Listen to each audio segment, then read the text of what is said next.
This is Saturday night. I am the Blunt Doctor. I'm here with my man King Hooley, and I have the Blunt Doctor Junior 2.0. Let's go. So tune in to the King and Doc podcast. That's right. Okay. Thank you so much, buddy. He made the son. He watches every time, and he begs over and over and over. He says, I must be a part of the show. I must be a part of the show. So we decided to bring him in. And thank you to his wonderful uncle for escorting him out of the room. It's actually kind of cool in the dark. I can work with that. It is Saturday night. No, leave it on. It's the King and Doc podcast. You'd be sitting in the dark. So I am here with my man King Hooley. We are here with my man Keith. What is up? How is doing? How is everyone feeling? How's everyone doing? Everything's discombobulated because I had to have my son on, but that's just how it goes when you have a kid. That just, I mean, I could say that honestly, it warmed my heart. I don't know if it was that or if it was the Maker's Mark that warmed my heart, but a little bit column A, a little bit column B. I'm also celebrating, man, because my softball team, my Thursday night softball team, shout out to the Just Hit It crew. We won our, I guess it's the spring league championship. Your boy walked it off for the game. Yeah, walked it off for the game winner. It was a mercy rule because that team was assholes. That team was no, seriously. Like, okay. For those of you guys who don't know, I'm super into so I was a ball player growing up. I got into softball when I moved out here to California. Played on a couple teams. I have that competitive edge with me, but I also realize hey, I got to get up and go to work, the next day. So it's not that serious.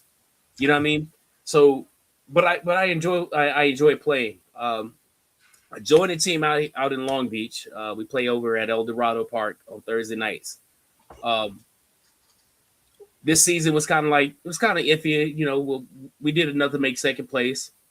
We get to the part we found out that the first place team only showed up with 9 players. So they were getting smoked by the team that we ended up playing in the championship.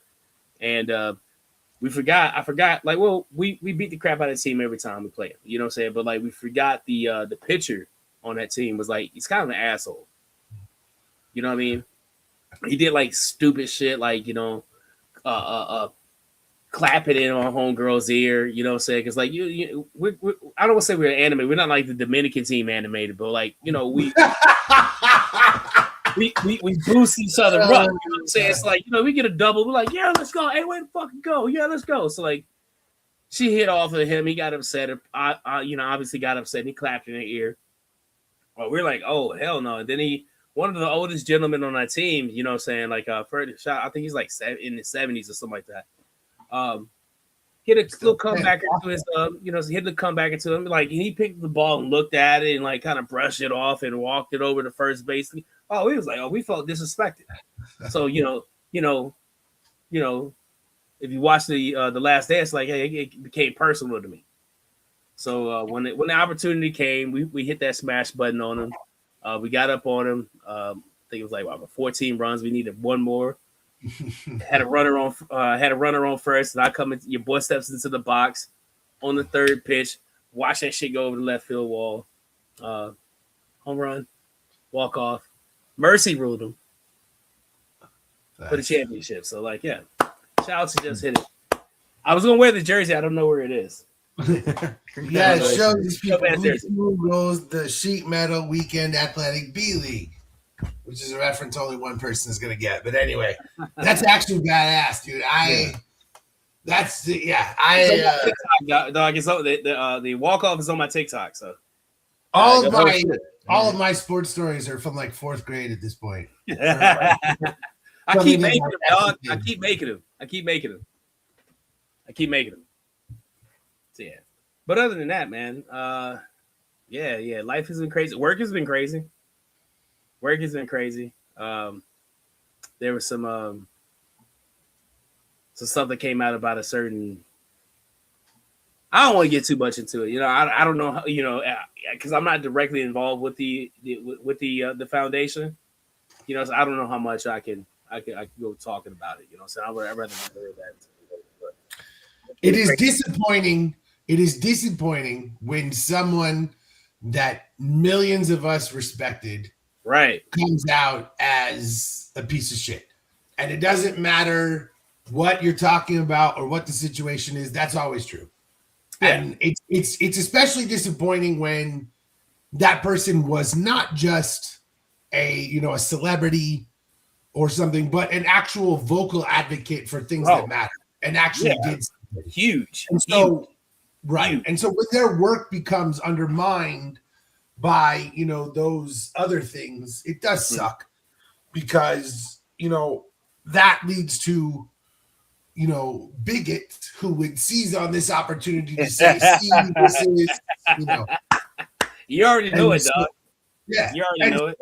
That's just the worst part about this. I appreciate how the city of Los Angeles has moved swiftly and said, we're going to rename all these things. Oh yeah, it's just a shitty situation. It's a very shitty situation, and like you kind of hit on like a point because like the biggest, there's some biggest who don't know about what's going on here in Los Angeles and like so what happened. But as soon as they get their talking points from other people, then it'll allow them to go talk shit about that community. It's a very fucked up situation, to be honest with you. You know what I'm saying? It's kind of like, what do you say? How are you supposed to react about it? Because apparently, guys, he's been dead for a while. So like, there's no way he can come back and like he can defend himself either. You know what I mean? So it's kind of like those allegations comes out, you kind of gotta believe the person who's making the accusations a little bit, right? Yeah, with the swiftness LA is moving with, it doesn't sound like the allegations are like questioned at this point. No. Like what? Honestly, I'm one of the people that didn't know what was going on. So, like, what are the allegations exactly? Like, how many women? Or is it just multiple? Okay, well, there's multiple. Okay, but there's one for sure, and the one person for sure was his right hand as this whole movement when the movement was getting started. Yeah, was like the person who stood by him this whole time, who did everything with him, was his primary. Her reasoning for not coming out, beforehand is because she didn't want to affect the new movie, which I kind of get. I kind of understand that. Well, that's the thing. They're like, why didn't you come out before? Why are you victim blaming? Yeah. She didn't come out because she didn't feel safe doing it. For what? Our society is ridiculous. Yeah. This is a difficult situation, but yeah, you make a good point, Keith. Like, this is not one of those things that seems to be a gray area. Mm-hmm. As Julie said, like, he's gone. Everything seems to be pretty cut and dry that it happened. There's no real like pushback from family or any of those things. Like, it's pretty clear that this is bad, and we're gonna move on, and we're gonna highlight. I think her name is Dolores Huerta. Yeah, I apologize if I got that wrong. No, that's actually her name. It's Dolores. I forgot her. I couldn't think of her last name at the time. But and so good for her for standing up. And a lot of things I think they renamed it Cesar Chavez Day in LA to like what the Workers Party Day. Farmers Worker. Yeah. Because like that was the thing he was championing. Yeah, the big movement he was championing back then. They're renaming the street named after him reverting it back to his old Brooklyn. I think it's Brooklyn Avenue or Brooklyn Street or something like that. They're reverting it back. What I'm interested to see what's happening. Like from my job aspect, they're talking about renaming. We don't know for sure like what they're gonna go to, but then there's also schools out here. There's also like there's so much that has his name on it. Parks. There's so much that they would have to do because like that's crazy, bro. That's a wild thing like to happen after, especially after say you die a legend. Yeah, and the thing is, it's good that we live in a society at this point where we are capable of, acknowledging what our legends have done. Not if they're president, apparently, but aside from that, I mean, the idea that Bill Cosby could have been taken down at one point, right, would have seemed literally impossible until Hannibal Buress made a joke. And all of a sudden it was over. And so it's like, it's just what you hope is that, what he advocated for does not die with his name. You don't want that. You want the work that he did to still be recognized, and specifically the people who worked with him who, if you're spending all this time being a sexual predator, you're probably spending less time being an advocate than you said you were. And many of those people probably did a lot of that work for him, and those people need to be recognized. And, it just needs to be, anything that ever mentions him needs to be properly annotated that he was a predator. Yeah. And anything with his name on it should be removed. We got to look at it this way too, right? I mean, you kind of got to look at it the way we look at R. Kelly, we look at Diddy, we look at Bill Cosby. You brought up Bill Cosby. At what point do we separate the artist? I guess the artist from like the person, right? Sure. Separate the advocacy from the right. I mean, because I don't want to diminish like the movement, because it was very impactful out here, and for like it impacted that community on a grand scale, and it with his name being like it shouldn't diminish like what he was trying to accomplish. So we have a problem. Like, you stop watching the Cosby Show because like what happened with Bill Cosby, right? You stop listening to R. Kelly's music. Well, yeah, you kind of got to stop, because like there were so many clues in his shit. I never really listened to R. Kelly's music in the first place, so that one wasn't an issue for me. But I listened to Bill Cosby's comedy all the time, so that one was tough for me. But we have a problem in this country in which we do not properly understand the context of things that we are taking in. And so, for example, it would be stupid to like simply lie about Cesar Chavez existing, essentially. You should be able to historically explain this guy did a lot of these things, and on the flip side, he was also a monster. Mm-hmm. Because it's important to understand that just because someone is important or good for the world doesn't mean they're a good person. It's important historically to understand that anyone can be the bad guy. It's very important historically to understand that. And we should be able to contextualize this guy did good for the world while he did horrible for the people around him. Those things can both be true. And I'm not saying we should celebrate what he did. I'm saying that we should not just erase people from history when they were monsters, because we need to know and teach that anyone can be a monster. And it's one of these, it's sort of like how people will get upset at a character in a movie for being racist or being sexist or homophobic. And it's like, what is it that you would like a bad guy to be? Would you like you want a bad guy to be super woke and like on the right side of things? That's why they're a bad guy. Like, literature is not bad if a character is bad. That's not the point. Like, people will like if you were writing a book about Donald Trump, at like a satire, and you whitewashed Donald Trump and made him not racist and not homophobic and all these things, that would be fucking ridiculous. And that's the point, is that people can't contextualize anything anymore because we see something that makes us angry and we scream about it. I saw this video. There was this, it was in like another country, and this dude who does not speak English, he was Spanish, I think. He says Amiga, speaking of the video game system. And a black basketball player from the United States was walking by him and was very sure that he did not say Amiga, but he in fact said my, And so he basically tried to like assault this dude and nearly hit him in the street because he heard a guy speaking another language. And that guy said Amiga, the video game system, because he was in a video game chat while he was like streaming, and he's in a video game chat, and he's like, yeah, Amiga. and this guy was sure that he said my N-word. And this dude was trying to physically he's like 6'10", trying to assault this regular person who doesn't speak English, who's like, no, I didn't, no. Like, we literally, that's American, terrifying. Huh? Yeah, it's terrifying. The guy didn't even understand what was going on. He legitimately did not know. He didn't understand the context. He didn't understand that what he said sounded like and he literally had no clue what was going on. And this dude is like literally a foot taller than him, trying to beat the shit out of him. And we as Americans truly believe all the time that we know the answers to everything. And it doesn't matter who you are, what the situation is. Every single American seems to believe that they are the police of every single situation, and we're going to prove whatever. And it just there's no one considers context at all.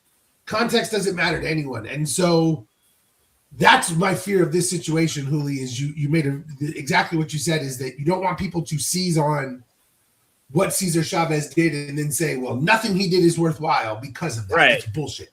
That's stupid. That's dumb. That's dumb as fuck. Because that would like saying the guy who invented the toothbrush, if we found out he was a pedophile, who's gonna stop brushing their teeth? Oh, so you support you're like brushing your teeth, and so you support fucking kids? You're like, you support raping kids because you're like, I have no clue what's going on right now. This is really confusing. Like, if you didn't know about that scandal, you're just brushing your teeth, and someone comes in and yells at you. You're like, okay, what do I do now? Yeah, are you compromised? What the fuck? Obviously, the answer to that is always no. Yeah. But you might be like, how did we get here, though? Right? Yeah, exactly. But that's how do we get here? Those allegations are crazy. They were they definitely shook the foundation of Los Angeles, and it wasn't the big one, but it definitely fucked the city up with that one. For real. Cesar Chavez, man. Hey, guess we can get into it. That's pretty good intro into what we're going to talk about a little bit. We had a death that happened. Robert Mueller, former FBI director, passed away. He was also famous for investigating. He was the one investigating Donald Trump during his little thing that he had going on, with felonies and shit like that. Pete, talk to the people. I mean, this is one of those scenarios in which, it's funny because the guy's a Republican. I have no historical love for him, right? He's not someone that I'm sure that there are about 90% of the things that he thinks I don't agree with him on. So it's very funny that, his, staunch advocacy for, I don't know, democracy, him on the right side of history. And the funniest thing about this motherfucker probably is that what saved him from every single scenario was diligent note taking, which is something he did his whole life. Yeah. Just notes about every single conversation he ever had. And it saved him from this scenario. It saved his reputation, not with MAGA, but who gives a shit about that? Nobody has a good reputation with MAGA except for Kid Rock. And so, I don't, it's sad because I think ultimately he was probably a good person. I don't know enough to know. It's just because I don't know him personally. Right. He was lifelong conservative. He might have hated trans people and gays and been racist. So then it's fuck that guy. You just don't know enough. But I appreciate that the last thing he did was, the last thing he did with his, public work life was, stand up to this douchebag that we have, right? I think exactly one. I think they probably killed him. Hey, yo, Keith. You know what I'm saying? Hold on. I've been working on this part right here. This is kind of why I bought this. It's upgrade. time for Conspiracy Keith. That's why I upgraded this camera. It's a character I'm working on. I love it. It's kind of why I upgraded that camera, bro. Like That was perfect. That was We awesome. needed that. That was good. I like that. I get you. I get do. you. I like I thought Conspiracy about the Keith. same thing. I thought about the same thing. Like, what if they killed him? Because when he like he was Trump's boy at one point, right? Am I wrong? I don't think he was. I don't think he was ever Trump's boy, really. I mean, I don't think because Trump fired him and then appointed Christopher Wray and then fired Christopher Wray. I do wonder how they killed someone with Parkinson's disease. It's a long con.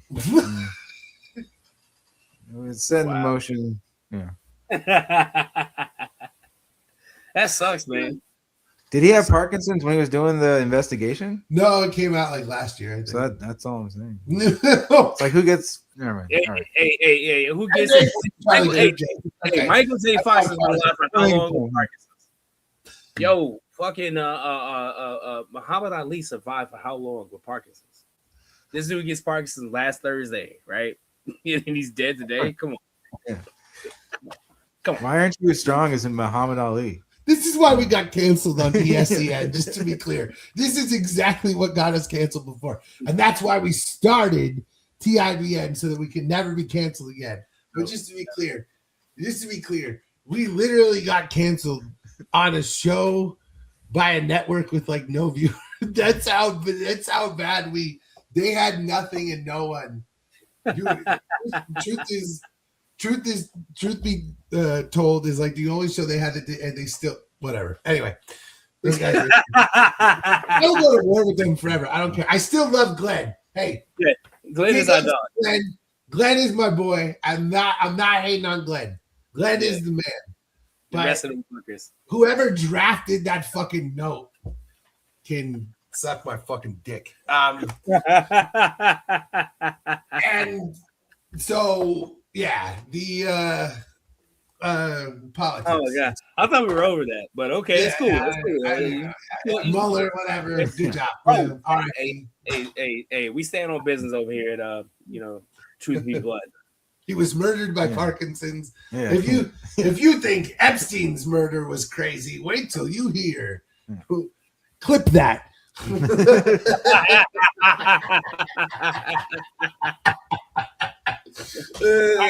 Hey, so bro, let's talk about what's going on in the world right now. Specifically, what's going on in the Middle East. Okay, not the Oscars. Okay, we'll go to No. Yeah. We can. I thought about that. We're gonna start with death. Okay, we understand. We'll talk about living for death. Then we'll lighten up. We'll lighten it up a little bit more. With the Oscars. We'll talk about the Oscars, and then we'll end it with death. Keith said sexual assault. I'm not sure if that applies to Hollywood or the military. That doesn't narrow it down. You got to be more specific. So the Middle East. So the Middle East. Okay, so the Strait of what is it called? Hormuz. Hormuz was is it open or is it closed? Because Donald Trump said it's open, and Iran is like, nah. 6 hours ago, it was closed, and Trump went on Truth Social and said that if Iran does not open it within the next 48 hours, basically that he's going to obliterate the entire country. Okay. And so, again, I just want to point out, as Keith, as we talked about, recently on, I think on my show, and as Keith, you commented, they literally campaigned on, if you elect Kamala, she's going to put boots on the ground in Iran. And they are literally now doing that fucking exact thing. They're sending troops to the Middle East and threatening to literally nuke the country. I mean, we're probably the closest that we've ever been to Republicans actually being willing to impeach Trump, because they don't, nobody wants nuclear war anywhere, ever. And we're actually in a scenario where they might actually do something, because we're getting to a point where this sundowning piece of shit is literally causing World War III, and because Pete Hegseth wants to, essentially. Pete Hegseth, like I don't know how I can explain him. Like to me, he's just like a dude that that was very obsessed with G.I. Joe as a kid. That he joined JRTC in high school, right? He realized the first week of and probably like a little bit of senior hazing that he wasn't cut out for that shit. He ain't about that life. Yeah. So he decided he was gonna go to school and didn't go to, I don't know if he went to the military or not. You know what I'm saying? If he did, like, I appreciate your service, but you're still a bitch. I think he served like very briefly. I do think you know he was like, maybe that's what that was. Because, like, you know what I'm saying? Even in my time, there were people that I made fun of, you know, in the army. I was like, bro, you take this shit. And maybe because it was the army, I was like, bro, you take this shit too serious. Like, you way too, like you way too serious with this shit. Like, if I go to your room on a Saturday, right? Like, bro, and like back when I smoked cigarettes, like if I come bum a cigarette from you on Saturday in the barracks, right? And you were polishing your boots, like, bro, what you doing, man? If we having conversations, bro, and you talk about like shit like the military, I laughed at you because like you don't have like your whole personality became the military, and I think that's like what Pete Hegseth is. One of those people that was polishing their boots on like on a Saturday when you could have been out getting hoes, like normal motherfuckers. You know what I mean? I think is that like that little G.I. Joe little part of it, and then him being like much of a bitch, like, you know, and then he get promoted to like from because he was like an anchor on Fox News or some shit, right? Before he becomes like, you know, say the Secretary of Defense, who, you know, the Secretary of War. Like, dude, what the fuck is this? You know, I don't get that. I don't like that dude, bro. I don't. Well, and it's he went to college, and after college, he joined the Army Reserve Officers Training Corps. So of course he's not one of those dudes. Then he went to Guantanamo Bay, and then he did volunteer for the Iraq War. He volunteered. Wait. You don't volunteer for. Okay, I'm assuming. Okay, wait. He went to ROTC. I'm quoting what I'm reading, which means he became an officer. So I guess you kind of do. You can as an infantry officer, where he received a bronze medal. He served in the 3rd Italian 187th Infantry Regiment in the 101 Air. Guess who else has a bronze medal? Dude, no, listen. You know what I'm saying? I would listen. So you're qualified. Huli, I would vote and support you for Secretary of Defense. I mean, look, you're drinking right now. Yeah. You could be the Secretary of Defense. 100%. I would support you. No. But it does seem that he served somewhat, but it seems that he served like as much in the not having to actually serve, but getting as much sort of, you know, credentials. Yeah. Like he really he wants that Veterans Day meal at Golden Corral really bad. You know what I'm saying? He wants that really bad. There's, you know how they renamed the, you know, the Department of War or whatever. There's this girl that I recently started following on Instagram, and she's the one, Keith, I showed you the Bachelorette videos she made. She's pretty hilarious, but one thing she did a thing of Catherine Levitt doing like announcements, and one of the things she was like, the Department of Interior has been renamed the Department of Inside. Just like, that's like the perfect example of how stupid we are. Yeah. And it just, you know, every single thing this guy says. I mean, again, I've made fun of it many times, but his whole speech about how, you know, the military needs to get rid of the gays, and then he goes on to say like every man needs to be like buff and shirtless and oiled, and it's like no beards. It's like I feel like you just want a bunch of anyway. He's like, there's not going to be any bears in this army. It's only twinks. Yeah. So that's Hegseth's army. Yeah, whatever you say. Whatever you say. But this is World War III, is it not? Like, we literally have the Iranians are now bombing Israeli nuclear sites. Like we're at a point where we're being dragged yet again into this conflict that has raged for however long, that we made worse by creating, well, not us and England together, creating Israel as a nation state, and then just being like, now they can do whatever the hell they want and we'll arm them forever.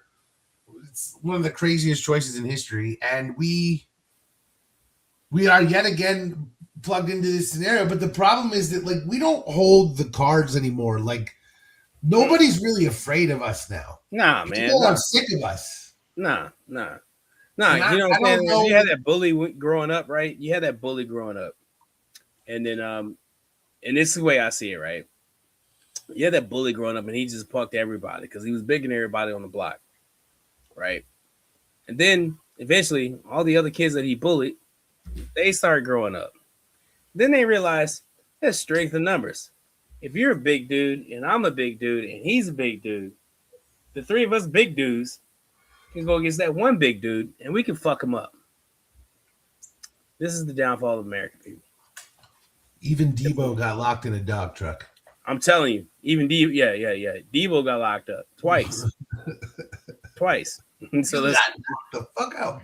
Yeah, And I haven't watched Friday in a minute. it's gonna happen, bro. Like it's gonna happen. Like with this administration, bro. Like we got to be back, and we can't be this type of person. We can't be this. You can't be this. But you starting shit with people for no fucking reason. Like what was the whole point of going into Venezuela and starting? I thought it was because of drugs, but then all of a sudden, like we started talking about oil. Oil, yeah. Always oil. That's what it was about. You know, like, okay, then people stopped talking about drugs, and then like no one's talking about these drug boats getting shot out of the water anymore, right? Right. Drug boats getting shot out of the water anymore.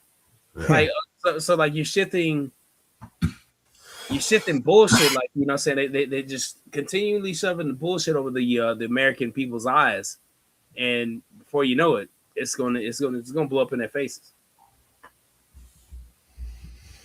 It's crazy. Keith, how far do you think it would take for? I actually don't think Trump getting impeached is the issue. I think him getting convicted in the Senate is the actual problem.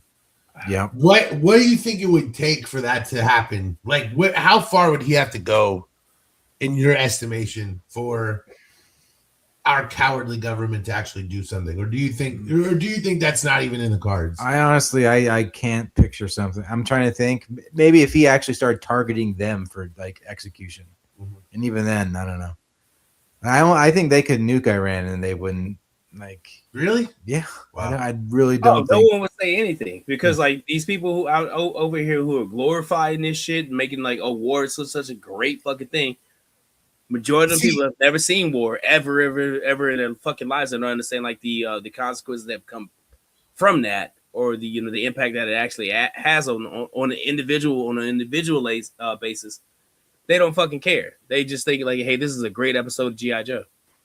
But I the thing is that as much as I agree with that on a MAGA basis, my thing is that despite Trump's purging of all non-loyalists, blah, blah, blah, there are a bunch of conservative people in the government who have been there for a long time, specifically within the Pentagon, specifically within the intelligence apparatus, who are somewhat loyal to Trump, who are very militaristic, who still would say nuking Iran is the dumbest thing you could do because you would open the door to every single United States city being attacked in ways that you've never seen before. And I'm not saying that Hegseth doesn't want to do it.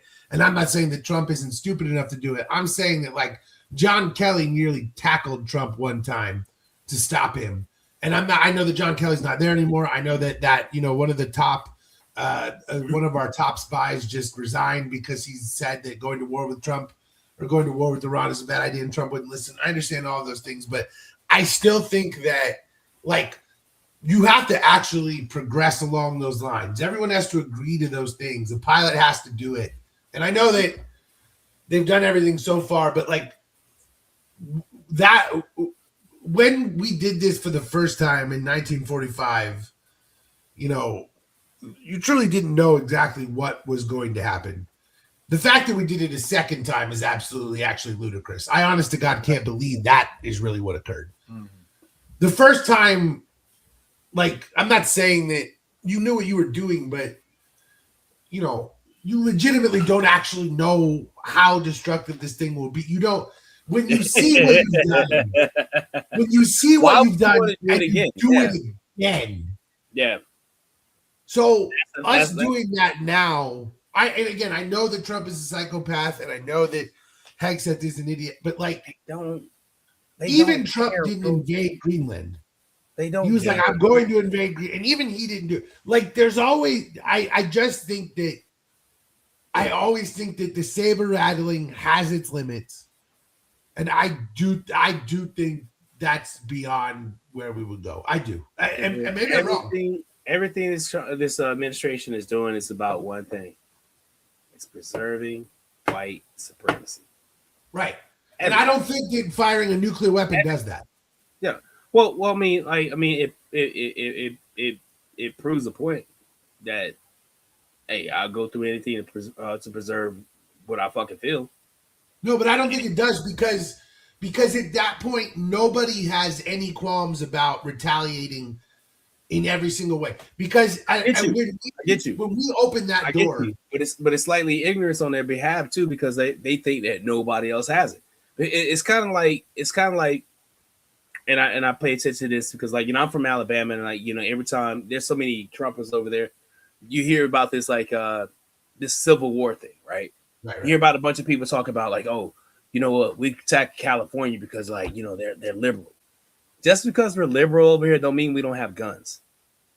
You know what I mean? So, like, if you think about coming here and attacking California, you're going to be in for a very rude awakening.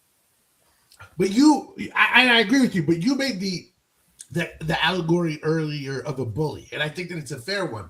Mm-hmm. But what we know about bullies is that they live and thrive on fear. Yeah. If we actually nuke people, no one's afraid of us anymore. They're just going to attack us. And I think that white supremacy thrives on the grip, not the total annihilation. Because, like, think of it this way. And I hate this, but, like, white people didn't, like, try to commit genocide against black people. They enslaved them, and it's just as horrible. But I mean, like, white supremacy, by its own nature, white supremacy is, like, weak. You have to be over somebody. Like, I need someone else to do this for me because I can't do it for myself because I'm weak. Yeah. And so I think that I really believe that. I believe that white supremacy is an internal. It's like an inferiority complex, right? Like, what do you call it? Like a self-esteem thing. Right, yeah. Like I have white people were like, these black people are superior, so we must enslave them. Yeah. Like, why do you feel that way? No one's ever said that. Like, we don't even say that. And so the minute that you stop playing bully and start playing, I say, I'm going to be a world destroyer, you enable everyone else to say, well, we're not going to let this happen. And, like, what would China do? China would not sit by and watch us do that. And so that's the other thing to me is that if you're doing this, you're not declaring war on Iran. You're declaring war on every nuclear power. You think they would step in? China? To protect Iran? Yes. Not specifically to protect Iran, but to protect the Chinese sphere of influence and their own interests in Asia.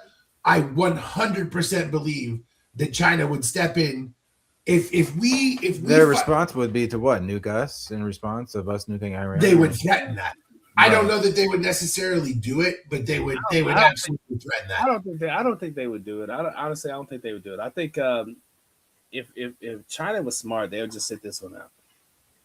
No, but see, China's goal right now is to supersede us as the greatest power in the world. Their goal is not to. They have at this point almost economically overtaken us because of the stupid things that we have done. And they want to follow that up by becoming a greater military power that we are so that they can enforce the trade deals that they want on the world instead of us doing the same thing. They want the world to speak Chinese, not English. There's a lot of shit that they want. And I 100% believe. And remember, I will say, like, you know, I lived in Hong Kong. I have Chinese family. I've spent a lot of time over there.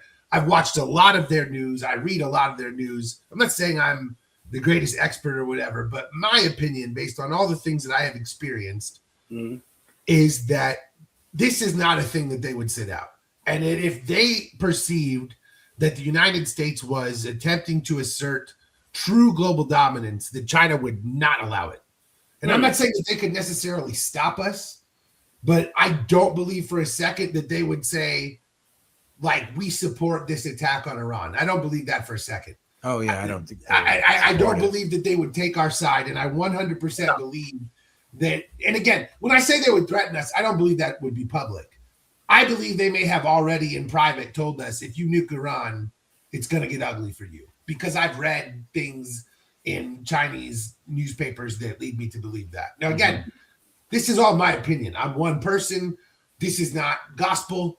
This is just what one man thinks. I just believe that we are at a point where China sees a potential to supersede us in every way as the global superpower because we're fucking up and we're stepping out of our trade deals and we're doing all these things and nobody trusts us and wants to work with us anymore.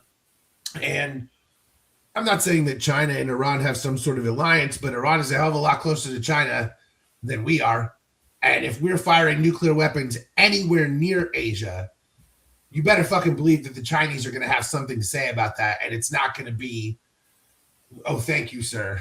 You know, that again, that's how I feel about it. Like, I think that we would be igniting something so much larger than conflict in the Middle East. And I think that anyone who's involved in this should be smart enough to see the potential fallout there and say, listen, if you want to bomb Iran's bases, then do that. If you want to bomb military targets, then do that. But the minute you start firing nuclear weapons, all bets are off for everything. They would sanction us. Yeah. Everyone would say, the world would turn on us. I don't think, yeah. And rightfully so. Rightfully so. They already have. This would be the nail in the coffin. This was, yeah, all we have left at this point, we literally, our allies are England and Israel.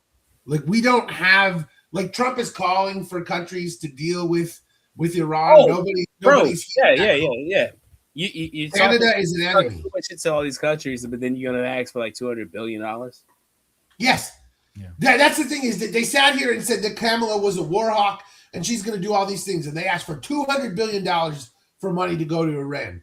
And you know what? By the way, there are some Republicans who are calling bullshit on that. Finally, they're like, I've literally campaigned. And again, fuck them, smallest violin, whatever. But nonetheless, I still would rather they wake up today than never. Yeah. I mean, fuck it. I champion. Hey, do what's right, man. Do what's right. Yeah, I agree with that. Hey, let me ask you a question, though, Huli. Before we move on real quick, let me ask you one question. All right. When you be prepared for this answer, because I don't know where it's gonna come from. But it's no, it's but definitely sponsored by Maker's Mark. When you are a soldier and you see something like this that nobody wanted, right? Nobody wanted this. Republicans campaigned against this. Democrats campaigned against this. Nobody wants this. And I know that there are some, I understand, crazy, whatever. But when most of us agree this is a bad idea, and you are still sent to deal with this, what does this do to, like, this must be the worst time to be a soldier. When you were told this is not what we're going to do, we're not going to do this, and now you're potentially being launched into a nuclear war zone over lies that you literally now can't trust your own government. Like, what does this do to like, you can't, like, I know you didn't go through anything exactly like this, but I'm just curious, like, what do you feel like the mind state is of those people? Because they can't be like, we're psyched. It's kind of weird. Okay, so like, I'll give you this. Like, I'll talk about this. I'll talk about like I'll bring it back to 9/11, because, like, you know, I was active duty military when 9/11 happened. September 10th was a great day because, like, you know, the world was great. You know what I'm saying? Everybody was making money. Everybody was doing well. There was no talk of, like, you know, war, like actual war going on. September 11th happened and everything changed. You know what I mean? We knew, like, just from watching TV that day, we knew what was going to happen. Being in that in that tool room at the time when I saw it happen, saw 9/11 unveil. The look in the room was like hush over the room, but like we knew what was going to happen because we got attacked. You feel what I'm saying? But now, on the flip side of it, watching us attack people without, you know what I'm saying, like without like any warning for us either. It's kind of, you know, to me, I wouldn't understand like exactly what we're, you know, so what's going through the mind of a soldier right now, because like this has nothing to do with them. It's like, what do you do in this situation, right? You and Keith are at the mall and somebody punches you in the face. Keith, what are you gonna do? Someone hits Pete in the face. Back of the head. Yeah, you know what I'm saying. You feel but somebody hits Pete in the head because Pete's talking shit. It's right. Pete's fault, and someone cracks Pete in the face. What do you do, Keith? Because you know your boy is wrong. You know he was out of pocket for doing this, but that's your dog. You gotta stand up for him, right? What do you do in this situation? So it's like it's a tough situation to be in. That's a very, very tough situation to be in. I knew, you know what I'm saying? I knew motherfuckers like in the army at the time that went AWOL because they knew what was going to happen. They knew we was going to go to war.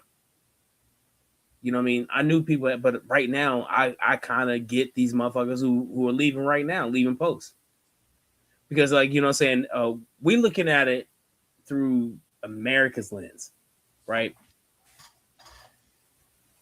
Through America's lens, like, okay, we're sending our brave, our bold, you know what I'm saying, over there. These people are scared shitless, dude. I was scared shitless because I didn't know if I was going to come back or not. I'm going to tell you something that fucked me up, right? I was the supply clerk for my unit before we left for Iraq.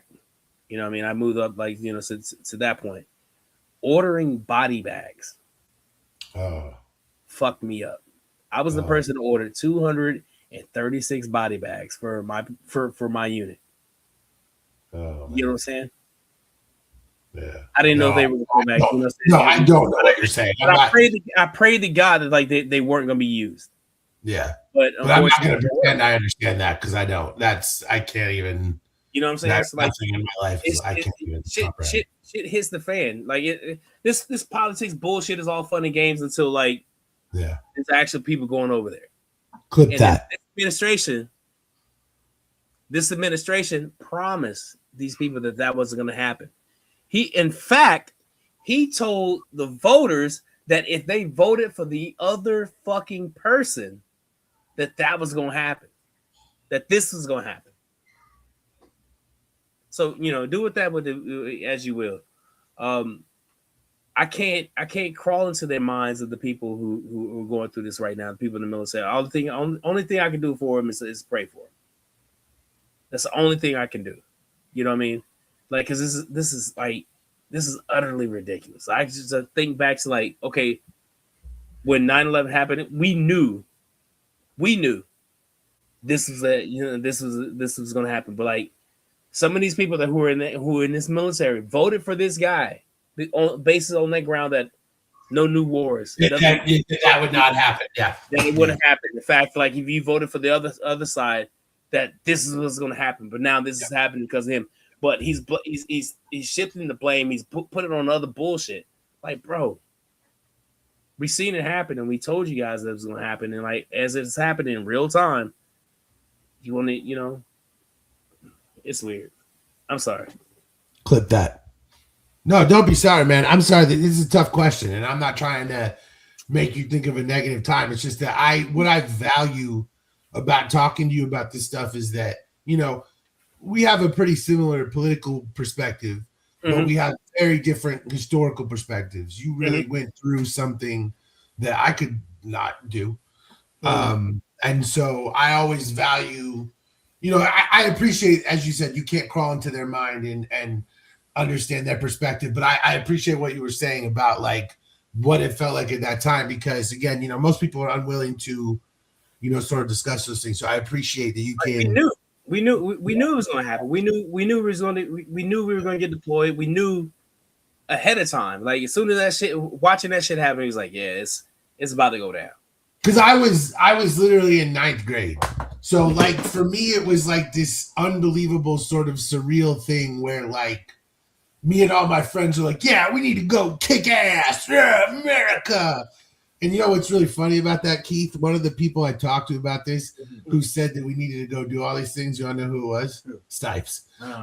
It was the most militaristic Stipes has ever been. A friend of ours, a friend of Keith's, he was a friend of mine, but we've gone our own ways over time, who is a very extremely leftist, very open-minded, very pacifist, not war type person who I just at this time was like, we both were, but it's just, again, you're 14, you're like, military, so cool, and this. But we're raised that way. Yeah, like, bro, like I put a post out not long ago. It was like the people who glorify war have never seen war. The people who've seen war would never glorify it. And this, so that's why I keep like talking about like Pete Hegseth and the G.I. Joe mentality. You know what I'm saying? He screams that guy like your friend. You talk about it, he screams that personality. You know what I mean? He's like, okay, yeah, war. It's cool. Like, boom, boom, boom, shoot him up, kill. Right? You don't know what that does to the people who actually carry out that mission. Yeah. You know what I'm saying? You feel me? Like, there have been nights, like, where I wake up screaming. Or wake up, so there have been days where I felt like shit because I'm here. Like, we call it, like, survivor's remorse. Because I'm here and there's a whole family on the other side of the world affected because of the actions that I took years ago to ensure the fact that I was going to be here today. You get what I'm saying? Not what I'm saying like so many words, but like you feel what I'm saying? Yeah, so like, and again, I can't even. I understand what you're saying, but I cannot comprehend what you're saying. And it fucks me up, and like saying, and like just thinking about it because I'm not me. That person, I'm not. Hey, shout out to my ex-wife because like she calls it out every time. I wasn't the same person before I left, right? And because of those things that I had to do to make sure I came back, right? You know what I'm saying? So right, it's Let's switch it up, man. Yeah, we don't even need to go into this. I appreciate you, dog. We love you, brother. I'm sorry what you had to do, but listen. Glad you're here. We're glad you're here, and we're glad that you are safe. And, as far as you ever could have known, you were doing the best thing that you could do to save your country. And so we do appreciate that, and we always will, dog. It's always true, no matter what. For sure. Thank you, guys. Weird transition. The Oscars. That's what we do here. That's what we do here. We talk politics. We talk culture. We occasionally delve into sports, but we deal with the most important things in society here, like World War III and actor awards. Those are the things that move us forward as people. Matter the most. It's what matters. Absolutely. Hey, man. I thought it was going to be Afro Man. We didn't even talk about Afro Man. That's true, dude. Hey, Afro Man, bro. Like that's huge. I didn't know anything about it until like it happened. Until like I guess incredible story.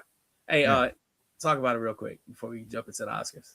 Yeah, I mean the Afro Man thing, it's amazing. Like the way that every single thing that he did was legal. Did you watch any of his testimony on the stand? I saw like it was incredible. Of it, the way that the way that when the attorney was like cross-examining him, and he was like, he said, like, how do you feel about, this woman being a victim of your song? And he said, so I'm not a victim when she came in my house and pointed a gun at me in front of my children, but she's a victim because I wrote a song about her. because I'm not a human. Okay, fine. Like, dude, Yeah, I saw that one. he was incredible, and there were so many. Like, he was so well prepared. It was amazing. Let me know how I know. I'll tell you how I know he was going to win this case. The minute the prosecutor went after the suit he was wearing.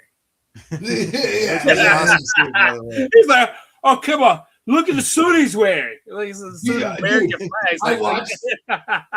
I am not like much for watching trial footage, but I watched some of this shit. Like, some of the detective testimony was fucking hilarious. Like, one of them, the guy, he was like, "So, there's no verifiable way to say that you're a son of a bitch, right?" And he's like, "No." He's like, because the son of a bitch is just like a general term. Right. He's like, it's not really about your mother. And the cop goes, "Well, my mother is dead." And then the lawyer laughs and goes, "I'm sorry." He didn't laugh like at him, but just like at how unfortunate that was. But he's like, "But so you can't say for sure whether or not you're a son of a bitch, can you?" And he's like, "No." And he's like, "Okay, but you're suing on the basis that you were called a son of a bitch?" Like, this is, you know, that trial testimony that they made into the Rick and Morty thing? Yeah. This would be, someone needs to just like compile this, because it is the funniest fucking thing in the world. Like, the other dude, like, he made a video claiming that he slept with that one cop's wife, and then his lawyer was like, "So do you know that he has slept with your wife or not?" And the cop's like, "No, I don't know." And he's like, "So again, it's not defamation if you don't know." Like, it's like, he made him say, he could have just said, "No, he's never slept with my wife. I know that." But instead, he had to say, "I don't." It's just, bro, it's hilarious. And the funny thing is, like, Afro Man, like, he's doing the most immature things in the world. He's like, "I had sex with your wife." He's like making a humping. Like, he's not even doing things that are like next level, whatever. And they're like crying about it. So soft. Well, and yeah, the other thing is, one of the other songs he did claimed that the woman who was in his house, he was like, "She ate out my wife. Don't let her around your wife because she'll go down on her." Like, it was like, "Don't let her in your house because she'll go down on your spouse." Like, that's the song. So it's not even like he's claiming that she slept with his wife. Like, it's all satire, ridiculous bullshit. And they're like crying about it. People are mailing lemon pound cakes to the police station. Like, it's just, it's just the greatest thing in the world. I watched, like, it's so wonderful. I watched the moment like lemon pound cake became a thing. It was just that one officer was in the raid, like, double take the lemon pound cake. I watched that music video. That shit was great, bro. Well, the best part for me is that now a whole new generation of people know who Afro Man is. Because these kids did not know who Afro Man is, and now they're all going to know. Bro, I didn't know who Afro Man was until like. How much money do you think he's made from streaming from this incident? Because he probably made a couple $1 million. Easily. Like, Because I Got High has probably been streamed like 100 million times in the last week. Yeah. Oh man, I love Afro. He's actually got some fucking banger tunes, dude. Like, if you go through his catalog, like, he's got a lot of songs, but he's actually got some really good ones, dude. He has a lot of college music, man. Code 45 will always like be there because like Code 45 was like sometimes that's college years. I can't tell you how many times I heard that song. Oh well, yeah, for real. I mean, but let's talk about the Oscars. You know how the traffic goes. Let's talk about the Oscars. Oh man, big winners. I thought the Oscars. I love Conan. Yeah. So, I thought they're pretty good. I liked Sinners getting a lot of respect. I liked One Battle Another getting a lot of respect. Yeah. I kind of felt like Leo should have won Best Actor and Sinners should have won Best Picture. Like, I kind of felt that way. I love Michael B. Jordan. His Southern accent in that movie was terrible. And like, as good as he is not what made that movie great. I agree. And I kind of felt like those things should have been flipped. I think Leo in One Battle After Another was better, but I think that Sinners was maybe a better movie than One Battle After Another because Sinners was more culturally impactful Mhm. and more like I think Sinners should have won Best Picture, and I mean I'm glad Chalamet was nowhere near Best Actor for Marty Supreme. That movie was terrible, but I would that's the one thing I would change is that I would flip flop One Battle After Another and Sinners in those areas just because I loved. And again, you know the Leonardo DiCaprio thing. You know how it is as a dad, like Yeah. you know that movie got to me as a dad, so that's part of it. Okay. And so you know, but I this is also splitting hairs. These are great movies, and so it's Yeah. like these are opinions about great films. I was glad that Sinners did so well. Me too. You know, they won Best Screenplay, and like I was glad that Sinners won a bunch of awards. I was glad that One Battle Another won a bunch of awards.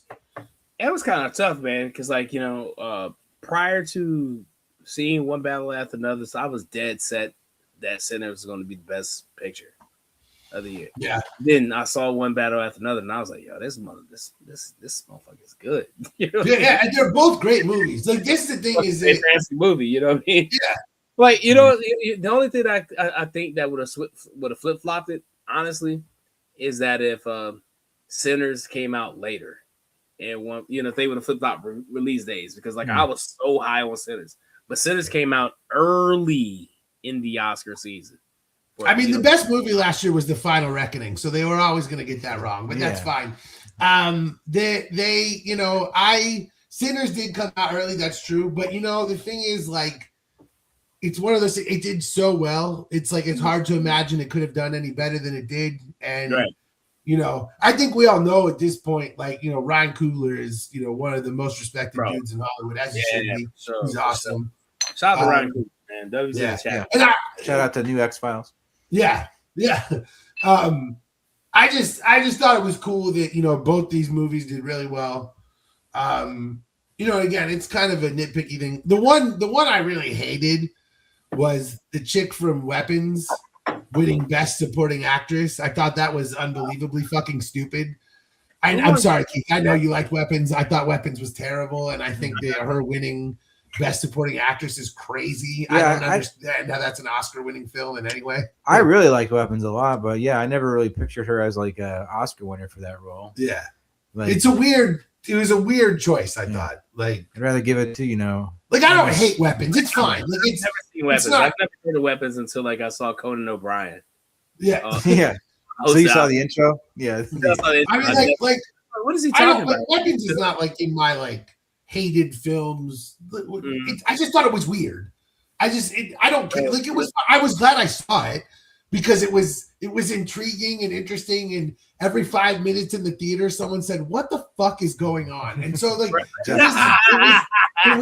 was a fun movie to see. I just didn't like the ending, whatever. Yeah. But I didn't like hate it. What was the movie that Jamie Lee Curtis like won a couple years ago? Was it a couple years ago? I have everything. It was Everything Everywhere All at Once. Yeah, that was my reaction to watching that movie. Like Pearl drug me out to go watch it. I want to see this movie. It's supposed to be good. I'm like, okay, so we go see it, and it was a dud. In my opinion, it was a dud. Apparently, it won Best Picture, but every time I woke up and I looked at the screen, I was like, "Yo."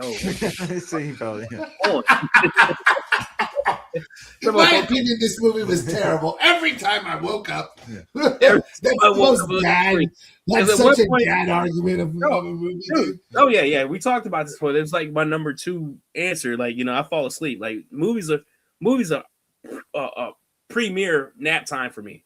You know what I mean? Everything Everywhere All at Once was a good movie. You take me it to was like a good movie. It was a unique concept. It was one of those things, though. Hot dog. That's thing, an A24 movie, right? I don't know. Out of it. It sounds like it is.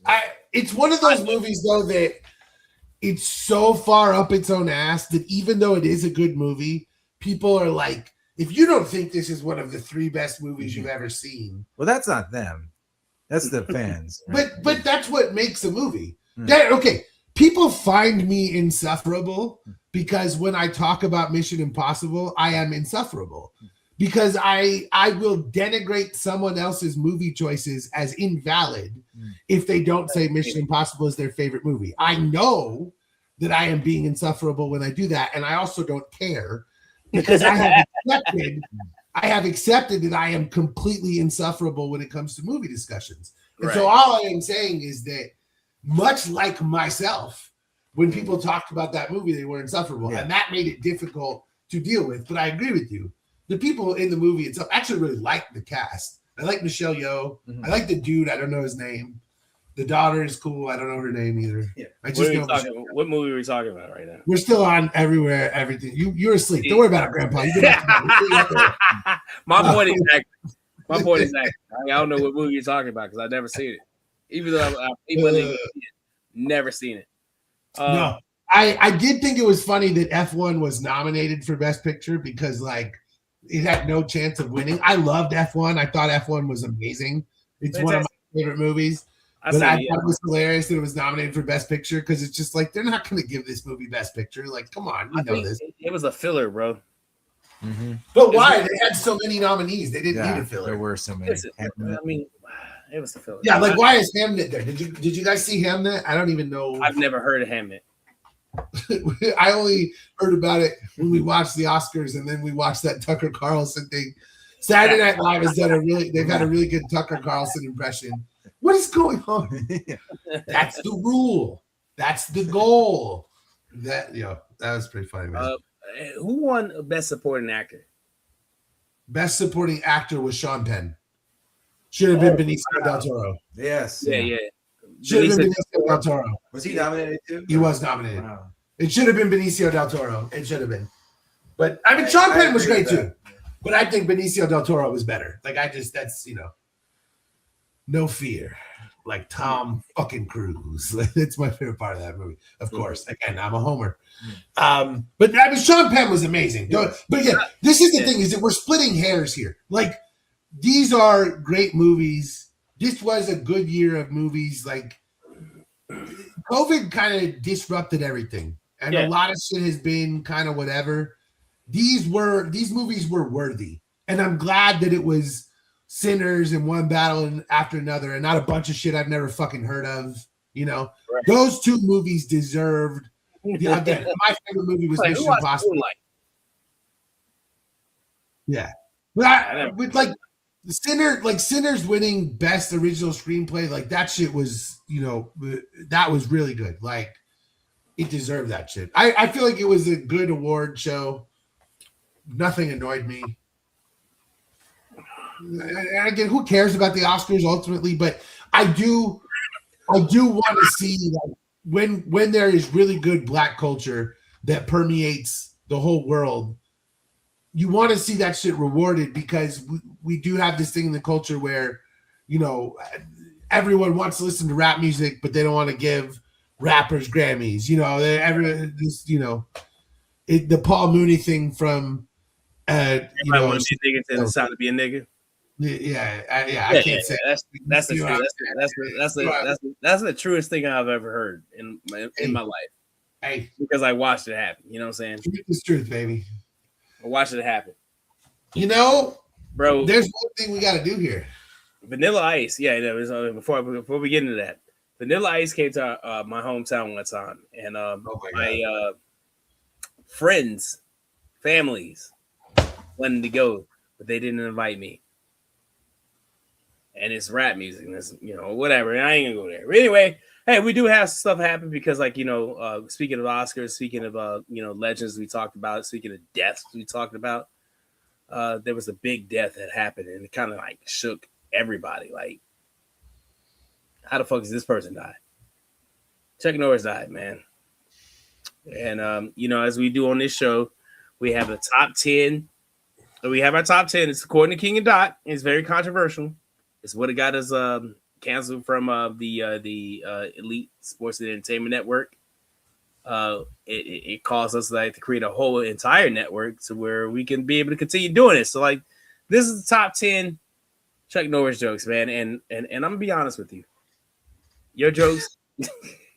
Yeah. Let's be real clear. Let's be upfront real quick. Hui and I approached this a slightly different way. Completely different ways. But I get where you were going with it. You know what I'm saying? Like towards the end. Just to be clear. I kind of got This it. is I'm not all the way. this might seem disjointed. It does. There's just a slight. There's just To the a point where I little almost bit. scrapped the whole idea. I was like, let's just go like breakfast series again. I never show Brittany the list Oh, before we do them. I never show her the list before we do them. And this one, I was like, should I send this one? I was like, I don't know if I should do this. So, okay. Yeah. But you're on number 10. So I'm you on can number give us 10. a nice, So this soft is the launching point. very okay. Well, let me do this first.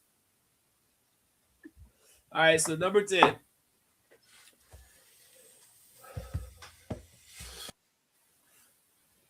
Number 10. It's very simple. I went after this like very, saying diplomat because like Chuck Norris is like a very, saying manly figure growing up for me. You know what I mean? So I went light with it. I was like Chuck Norris. He kept a diary, but apparently the name of his diary was the Guinness Book of World Records. Chuck's such a badass. Yeah.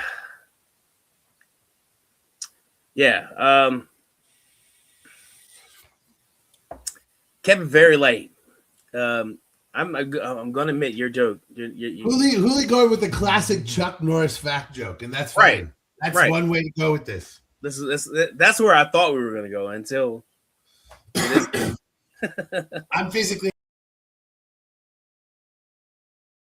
on the screen, but you know what? I can. Oh, there we go. I can even add myself though. But number 9, Chuck Norris is the only Texas Ranger in history to never murder a black man, and it's very exciting. He even had a black partner. What an exciting time in history! The belief that a white man and black man could work together to arrest other black men. That's what we believed in Walker, Texas Ranger. That was the goal. Every single Saturday night, we'd line up, and then there would be a school bus full of kids.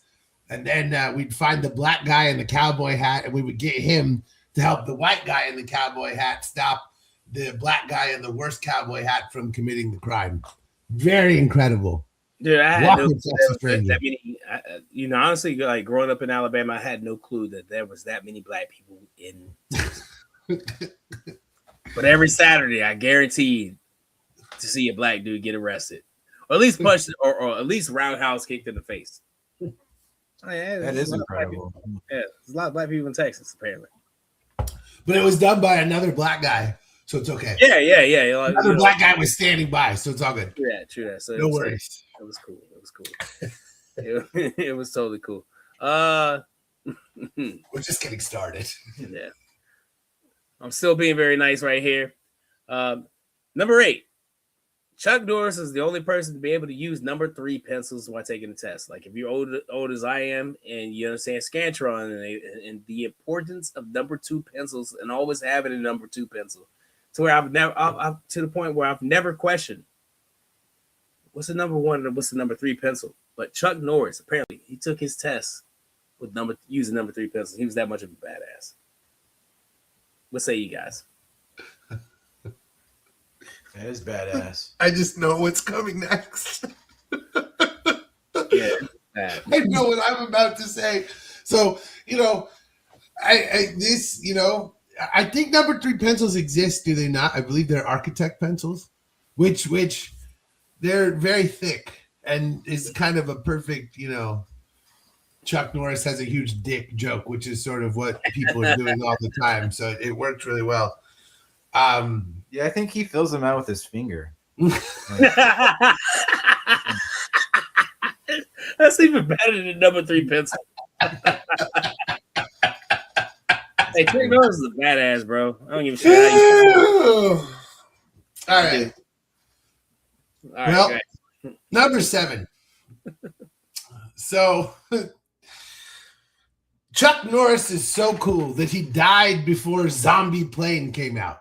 Zombie Plane is a movie starring Vanilla Ice, which features Chuck Norris as the head of the U.S. spy agency or whatever. So Chuck Norris's final act as an actor, because he's a MAGA red hat douchebag, which is why we have a slightly different edge to these jokes.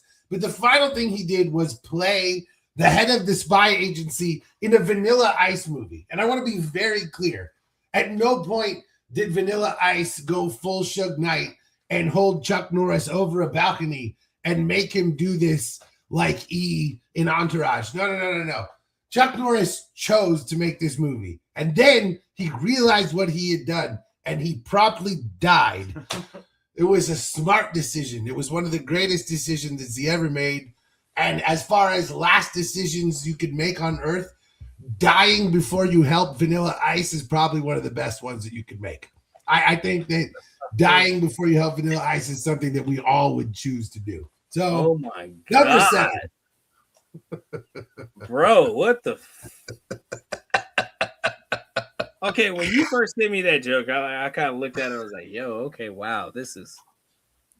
I can't believe that's number 7. Really, is the thing. It probably should have been higher, but wow, that's we're number going 7. for it. I had That's no a clue real that movie? That is a real movie. That's not a joke. Is that That's out? a real movie that's That coming. is- It's coming out. We have to go see that. in Yeah, theaters. we 100% have to watch. Absolutely. Oh my god, we have to watch every single second of it. Are you kidding me? Oh my god, yeah. Oh no, we're watching the shit out of this movie. We should live stream that movie. We should watch that movie on the episode of King and Dot. Yeah. We should live watch that movie and absolutely, 100%. What the fuck? Oh my god, absolutely.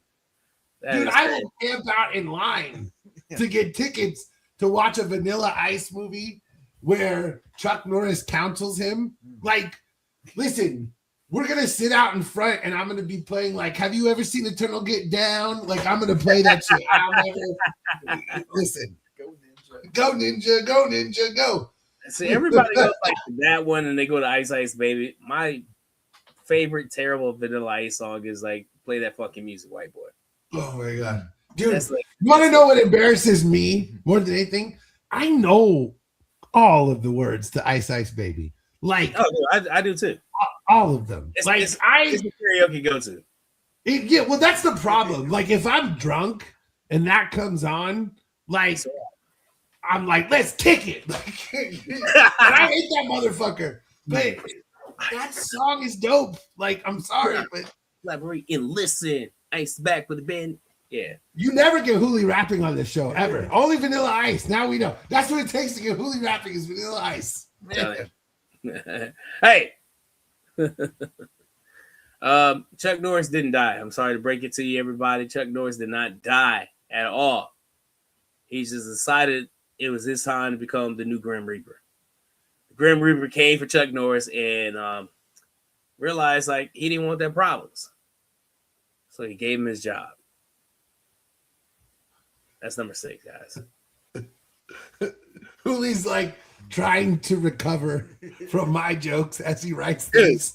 I'm telling you, man, this is not. Yeah, I'm like, I struggle. I ain't gonna lie. I struggle. Well, like, here's what's fun: is this is like it's like, what do they call it? Like a parabola. Because my next joke is like not as bad, and then the following 2 are so unbelievably horrendous. So I can say that because, like, and honestly, I should be reacting to these jokes. you gotta put your face in the corner with the camera just zooming in. Just Bro, where's my remote? I'll do that right now. Go ahead. Boy. Number 5. Let's do this thing. I think. I mean, listen. This is just funny to me. I gotta be honest with you. Anyway, I have to read my own text on this one. Chuck Norris is most famous for crip walking at the 1912 Super Bowl, which bred love amongst division as he wore his MAGA hat, proving blue and red could always blend.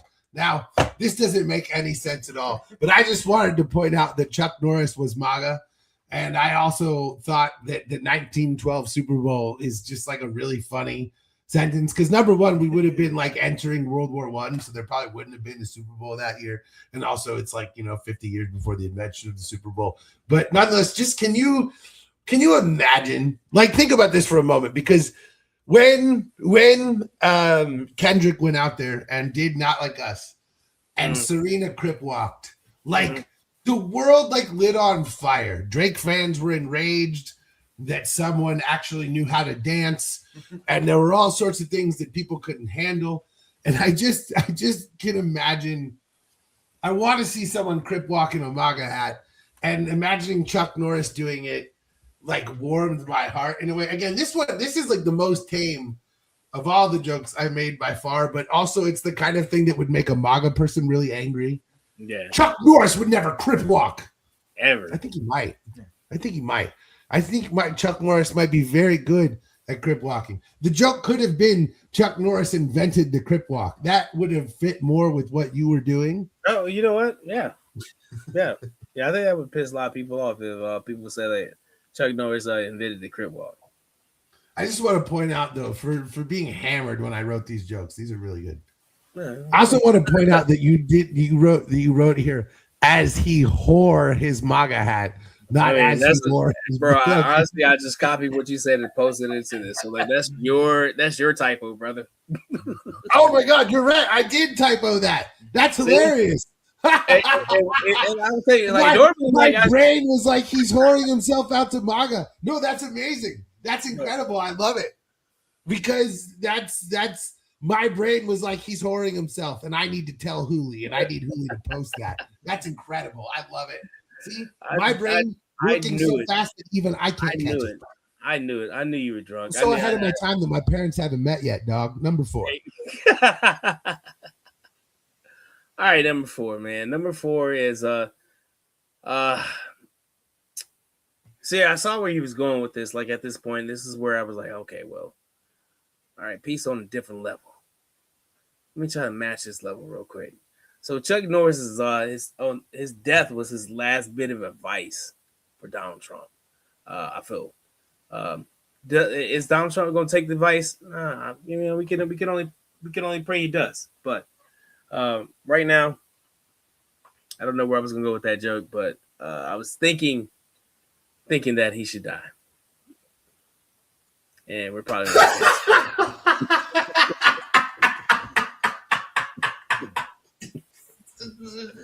This is very to the point. Yeah, I'm thinking he should die. Yeah. He's like, what should I do next? What should I do next? Chuck, the world respects you. You're a total badass. What should I do next? And he's like, they'll name the Kennedy Center after you. Hold my beer. I'm telling you, the Chuck Norris Senator. Oh man, let me go back. Number 3. Let's go to it. Let's just dive right in.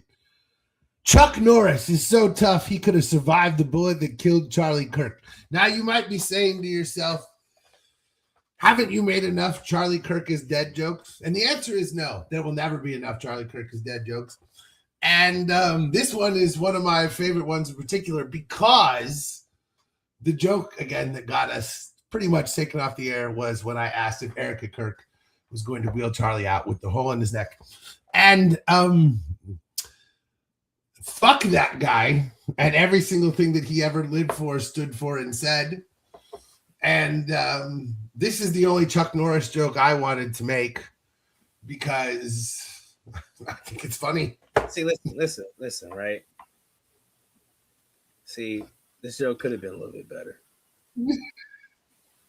Okay, tell me how. All right. We can say that bullet that was intended for Charlie. I mean, that bullet that hit Charlie Kirk was intended for Chuck Norris. But it bounced off Chuck Norris and hit Charlie Kirk? Nah. Yeah, because like I guess I got the Charles is all mixed up. You know what I'm saying? It's like I don't know. Is this joke also brought by Maker's Mark, or were they afraid to sponsor that one because it was kind of meandering and unclear? Yeah, because like the other one I told you, it was probably better than that one. Yeah, fair enough. Yeah, I don't know, man. I don't know. I feel like Maker's Mark is probably a MAGA organization anyway. You're talking about Tennessee whiskey. Yeah, that's Kentucky. So, well, that's not better, but all right. It's Kentucky. Let's go ahead. To Hooli knows his. Number 2. Mitch McConnell, man. Every time he freezes up, I don't, you know what I'm saying? people think like this is a health issues he's going through, whatever he's going through, he's getting old. But be honest, like that is not him, you know what I'm saying? It's not him freezing up. He's locking eyes with Chuck Norris. That's not a seizure, folks. That is fear. That's a good one. It would be funny if like it turned out that this was true and there was like alternate footage and you just saw Chuck Norris standing in like the off crowd. camera. Standing in the crowd. You know what I'm saying? It's like, this is ridiculous. What a crazy. And then it turns out that it's true. And it's just every time. It would be better if Chuck Norris was actually. What's even funny about that is that Chuck Norris is Republican. So he just, for whatever reason, he hates Mitch McConnell. And he's like, this guy, I can't stand him. I'm locking him down. It happens that way. It happens that way. It can be very. It happens that way. All right. Now, number one, I'm actually proud of. This one I'm proud of. This is a good joke. This is a good joke. This is some John Mulaney ass comedy. This is the kind of stuff that I'm proud to occasionally come up with. Okay, so Chuck Norris is so MAGA that Robert Downey Jr. had to return as Dr. Doom so that cocaine had something to look forward to. I mean, that's just fucking funny. I mean, come on. I don't even need to explain that one. I don't need to do a second punchline. That's fucking funny. That's just fucking funny. That's hilarious. that is so goddamn funny. That I was proud of that the second that I thought of it. And I'm just gonna stand by it because number one, I'm actually very excited that Robert Downey Jr. is going to be Dr. Doom. I've been kind of out on Marvel for a while. I'm very excited for this one. Mm-hmm. But this joke is, and also my favorite part is that real comedians would argue that it doesn't make sense because Chuck Norris is so MAGA, technically is not a setup for the rest of it. And that's my other favorite part. Is that it would make classic comedians very angry. Stop justifying your joke, bro. Right. Well, no. I'm not justifying anything. I'm explaining that this joke makes everyone who cares about jokes angry, and that warms my heart. So many reasons. I want to hurt everyone's feelings deeply inside. Good job, bro. You've done a fantastic job, man. Hey, rest in peace, Chuck Norris. Oh, I'm sorry. Chuck Norris and yeah. Show him a little respect now, because I'm sure he wouldn't want to not hear that. No, hey, I don't have anything bad to say about Chuck Norris. I mean, like he was MAGA. Okay, cool, but I mean, I don't even unless like he ends up being like a Cesar Chavez. I'm pretty sure that Steven Seagal was the Cesar Chavez of action movie stars. It's all good. They already have the one. Clip that one for sure. Steven Seagal. There you go. That's how you end the show, damn it. What the fuck, dude? Hey, listen. Oh, man. Hey, man. I don't play. Hey, man. We fire. Now that I'm doing 4 shows a week, I don't care anymore. I have to come up with content. I will just say whatever comes to my mind. I'm getting famous on TikTok from attacking MAGA right now. So like, hey, I appreciate that, bro. That's dope. Yeah, your TikTok kid's going off, dog. Keep working at it, bro. Oh, I'm not gonna stop. This is the greatest thing in the world. The fact that I can make MAGA angry and get views, that's like the whole point. Especially now that TikTok is MAGA, it's even easier. I should join Truth Social. Bro, let's do that. Let's do that. That's not the worst idea in the world. It's not the worst idea. I know you're all with me. You know what I'm saying? Like just keep. We should get them to watch our show and then just talk so much shit about them. That's actually a great idea, dude. This is supposed like pro MAGA shit on fucking Truth Social. Well, I don't know. Probably the way to. Well, they're all post pro MAGA shit. The way to get their attention is to post anti MAGA shit and watch them all lose their mind responding to our posts, and then they'll come on here to tell us how much they hate us, and we'll get views. Yeah, we can monetize. We should just fucking do that. Let's fucking do that. Hey, let's do that. Let's put together a Truth Social the King Doc the King Doc Truth Social. Hey, someone said something about the truth, so we're here. So we're here Oh my god. and just talk so much shit. It's probably the best way to get viewers. Honest to I'm God. telling you, like, because it's getting weird, bro. Like these people are crazy, bro. Just put I don't know how, like, communist and socialist in honestly, the I don't know, I don't know profile. how religious you guys are, but like I'm starting to see people, you know, with the AI and stuff like that, create these AI images of Trump like as Jesus, bro. This is like, Yeah, I'm pretty sure that wasn't Jesus' idea. right. You know, so I don't think that was the point. Like whatever you guys are doing, like they're just like at this point to me, is as if they're like saying like he's better than Jesus because like you also had that one it was a while back. I mean, sorry, one of these episodes we should have recorded where the military the leaders were saying like, hey, Cut out. You muted.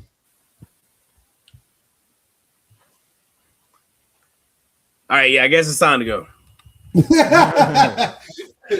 Guess it's time to go. Ah, Guess it's time to go. Sunday Night Suns tomorrow night. Blunt Doctor Show Wednesday and Thursday. Kane Doc Podcast next Thursday night. Truth Be Told Podcast Monday. Yes, sir. We have a special guest in the building. I saw that. Jay Reels, right? Jay Reels. Yeah, Jay Reels will be in the building on Monday. Exciting show, man. It's gonna be fun, fantastic, man. Let's see. Yeah, I saw that. I saw the. Let's see if he's promo. I like that. The promo you guys did. That was a good one. Yeah, appreciate it, man. So we got Jay Reels in the building on Monday. That's it, man. That's all I got. Let's see what else I got. My son's getting an award on Monday morning, and shout out to the Little League Norwalk minor C Cubs. First game this past week, we won 21-10. Everybody, except for one, you know, so we had one player that like kind of struggled with like hitting off, with the coach pitch, so he hit off the tee, but I think there's a little rust. He'll get better. But like, it's all about bullying people in baseball-related sports. That's like their whole thing. I'm a coach, man. Like, you know what I'm saying? So like, they're getting there. I'm proud of my guys, man. Like, you know what I'm saying? Like, just being one of teaching this sport that I love or grew up loving, loving to play to people who are like just brand new green, you know what I'm saying, from T-ball like to now. This is our third season with these guys, and seeing what they've learned and what they were able to retain and like, you know, them getting better. So it's been fantastic, man. So like, I mean, shout out to the other team that we beat, but we can tell there was a clear, you know what I'm saying, which team was actually being coached. You know what I mean? He's like, these children which team is getting coached, which team is getting coddled. Not professional at all. They don't know anything. These children are garbage. Yeah, I mean, it is what it is, man. Coach your team better. But watch out for them Cubs, man. That's all I got. What you got? That's it? Oh, yeah. Again, Blood Doctor Show will probably be Wednesday and Thursday this week. Sunday Night Suns tomorrow night. Also, probably talking about the Wildcats because Arizona Wildcats basketball is a lot better than Phoenix Suns basketball right now, so we might as well accentuate the positive, as they say. But what are you gonna do? Man, yeah, go see. That's life, baby. Let's go. Appreciate you. Thank you for coming, Keith. Yeah, thanks for having me. Hey, as always, man, appreciate you, Keith. We don't have an outro yet, so it's just gonna end. So everybody say goodbye.